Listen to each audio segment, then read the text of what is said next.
natin ginagawa itong business.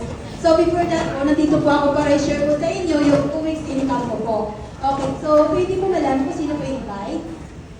So mga nanay po dyan, pwede po ba? So, hindi tayo na din, no? Okay. 238,967. Okay, Lord, no? Kasi ito, ito talaga nagpatunay na wala talaga sa ano dito, no? Kahit sa bahay ka lang, pwede mo magawa yung business, tama? So alam niyo, totoo lang, i-share ko lang sa inyong mentors, no?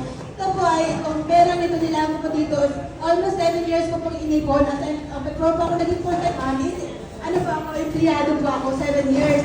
So naging talaga po ako ng pera. So ginamit ko po dito. Pero kita naman po, no? Para naging decision ko, mali. Okay, tama, diba? Ngayon, pwede pala siya. Okay, so, ang nangyari, nagsobra pa. At saka kagandahan dito, mentors, no?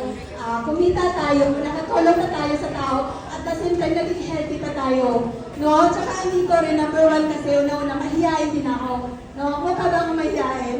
So dahil dito sa community na ito, na nakatulong po sa akin, ito naka-blow na to, isa po ito nakatulong sa akin para mag-grow din po ako personally.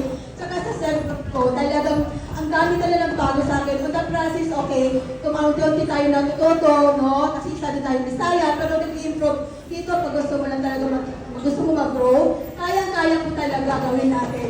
So magkikita na lang po tayo, no? Sumubok lang po tayo sa isang bagay na alam naman natin na pwede natin gawin. Agree po? So, shout out sa Stardust Community Active, no? Thank you so much. So, talaga sinasabi ko na pagkatunay na isa po dito na sa mga walang pinipili, lahat po talaga kami natulungan dito na nagbago po yung buhay nila. So ako talaga, basta willing ka lang gawin yung business, willing ka lang matuto, kayang-kaya niyo po gawin ito. Okay? So ayan po, no?